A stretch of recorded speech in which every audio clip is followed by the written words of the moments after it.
Hello दोस्तों, आप सभी का फिर से स्वागत है हमारे यूट्यूब प्लेटफॉर्म पर। आज अपन त्योहारों की के जो परिचय है उनके बारे में पढ़ेंगे। त्यौहार टॉपिक है वो अगले वीडियो में पढ़ेंगे। आज अपन त्योहारों से पहले कुछ चीज़ें वो जानना जरूरी है। जैसे सबसे पहले तो त्योहारों के नाम है, ठीक है। अधिमास की जो अवधारणा है वो पढ़ेंगे। विक्रम संवत क्या होती है, शक संवत क्या होती है, अपनी जो अंग्रेजी कैलेंडर की जो सन है वो क्या होती है, उनमें अंतर कितना है, वो चीज़ें अपने जानेंगे इस वीडियो में।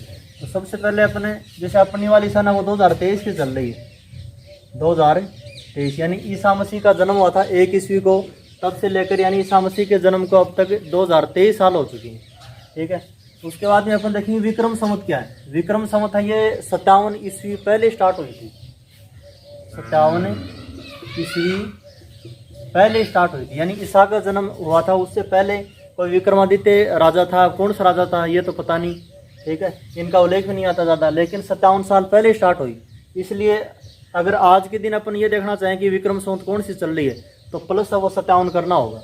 जैसे फिलहाल वो ईस्वी संवत है वो कौन सी है, 2023 की है। अगर अपन विक्रम संवत निकालना चाहेंगे तो 57 वो जोड़ना पड़ेगा, 2080 की वो विक्रम संवत चल रही है। एक तो यह याद रखना। उसके बाद में शक संवत। शक संवत है ये 78 ईस्वी में स्टार्ट हुई, यानी ईसा मसीह के जन्म के 78 साल बाद में स्टार्ट हुई।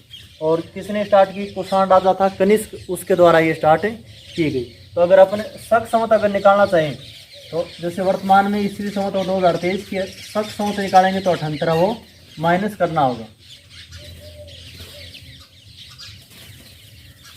तो 1945 की है वो शक संवत वो चल रही है। और कई बार इनमें अंतर भी पूछ लेते हैं कि शक संवत और विक्रम संवत में अंतर कितना है। तो ये जो शक संवत है ये 78 साल पहले चल रही है, यानी -78 है। और ये विक्रम संवत है ये 57 प्लस चल रही है। तो इनमें अंतर वो कितने हो गया, 135 साल का वो अंतर हो गया। सीधा सीधा प्रश्न वो कई बार परीक्षा में देखा जाता है, इस प्रकार का प्रश्न है, ठीक है। और ये जो विक्रम संवत है ये चंद्रमा आधारित कैलेंडर है, ये चंद्रमा आधारित है। और जो अपना अंग्रेजी कैलेंडर है जनवरी फरवरी मार्च अप्रैल ये वाला, ठीक है, ये है सूर्य आधारित। यानी जो ईस्वी कैलेंडर है ये सूर्य आधारित है और ये विक्रम संवत वाला चंद्रमा आधारित, यानी चंद्रमा के आधार पर चलेगा। जैसे अमावस पुण्य ये पढ़ते हैं ना अपन, उस आधार पर चलेगा। या अपन ये भी कह सकते हैं जो विक्रम संवत है ये अपनी जो घर में दादी होती है उसका कैलेंडर है, चैत बैसाख जेठ वो कैलेंडर। और ये जो ईस्वी कैलेंडर ये अपने वाला है, मार्च अप्रैल मई जून ये, ठीक है। प्रत्येक महीने में 2 पक्ष होते हैं, यानी जो प्रत्येक महीना होता है वो जैसे 30 दिन का हो गया तो उसमें 15 दिन तो कृष्ण पक्ष आएगा और 15 दिन शुक्ल पक्ष आएगा। कृष्ण का मतलब हो गया अंधेर और शुक्ल का मतलब क्या हो गया, जिसे अपन चानन बोलते हैं देसी भाषा में, ये हो गया। तो कृष्ण पक्ष यानी 1 से स्टार्ट होगा, कोई भी महीना वो कृष्ण पक्ष से स्टार्ट होता है। लेकिन नई साल है वो चैत्र शुक्ल एकम से स्टार्ट होगी, वो कृष्ण से स्टार्ट नहीं होगी, ये भी याद रखना है। तो 1 से लेकर 15 तक है वो 15 दिन कौन से हो गए, कृष्ण पक्ष के हो गए। और ये जो 15वां दिन है ये होता है अमावस्या, जिसे अपन माउस भी बोलते हैं, ठीक है। इसी प्रकार शुक्ल पक्ष भी 1 से लेकर 15 तक, और 15वां दिन है इसे बोलते हैं अपन पूर्णिमा, पुण्य जिसे बोलते हैं। तो ये अमावस्या और पूर्णिमा का कॉन्सेप्ट हो गया, ठीक है।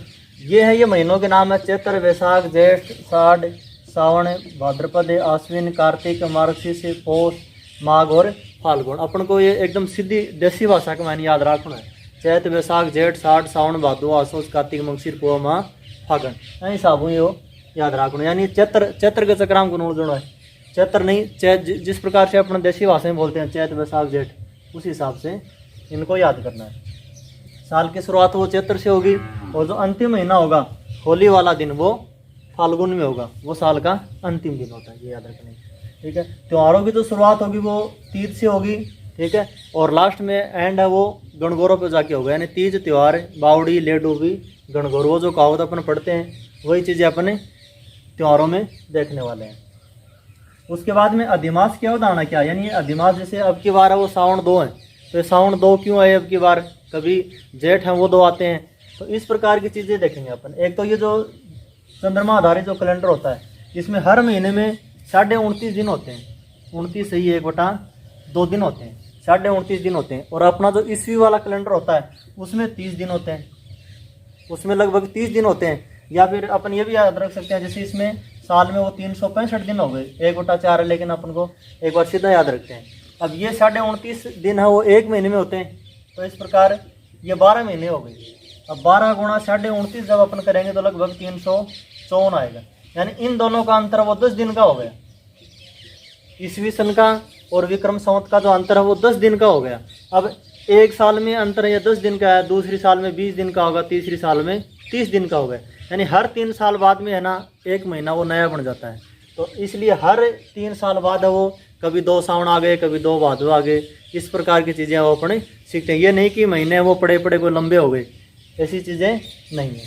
ठीक है। अच्छा, ये अधिमास से कोई जोड़ना ज़रूरी है क्या?